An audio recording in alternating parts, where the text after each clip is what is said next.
in unison with other people.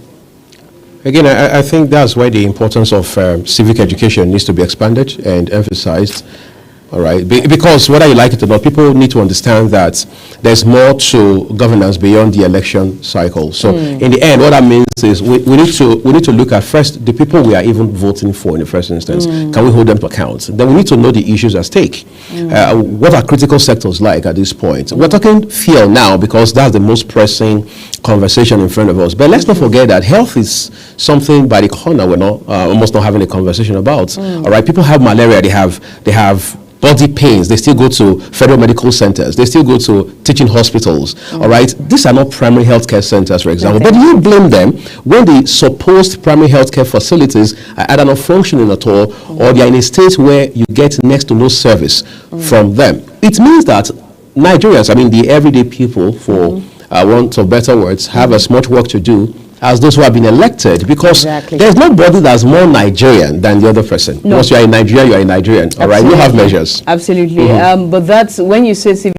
education, it's also where we have to look at the fact that as a people, if it's the orientation agency that is in charge, we need to constantly help Nigerians understand that in a democracy, there must be active citizen participation.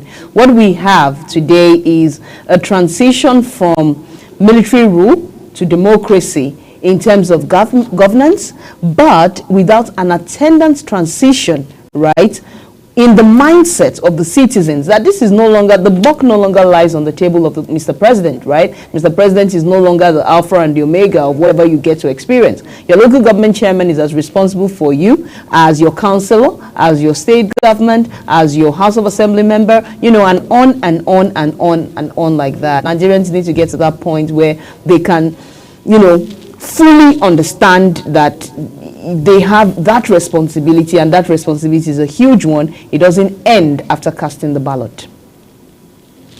Okay, I think again this is a conversation that is long drawn out, Kemi, quite frankly, because I'm looking at the 2023 election. I'm seeing that in terms of awareness, political and otherwise, there's consciousness now. Yes, a lot beyond what we were saying since 1999. But the question is, are we going to make frantic conscious efforts to sustain that momentum?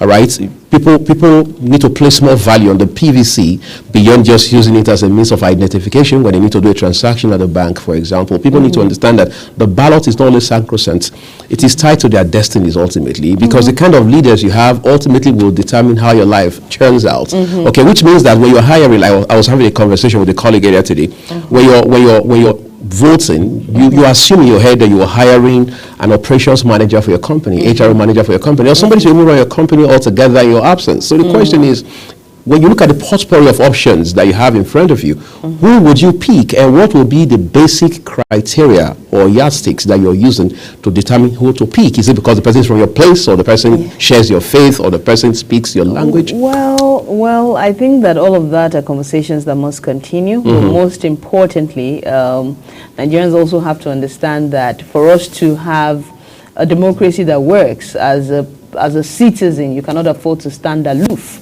Right from participating in partisan politics. Not everybody will be someone to be elected, not everybody will be elected, and not everybody will put themselves up to be elected.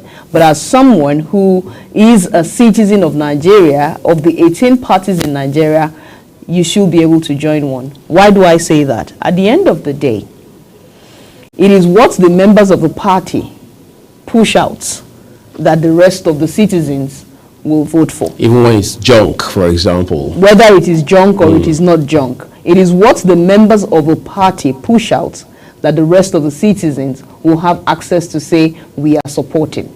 And so when the rest of the citizens now say that they're supporting someone that members of a party have agreed on, you have shortchanged yourself if you are not a member of that party. And I think that that is something Nigerians must pay attention to. All that politics is dirty talk must end in 2023. And we hope it does.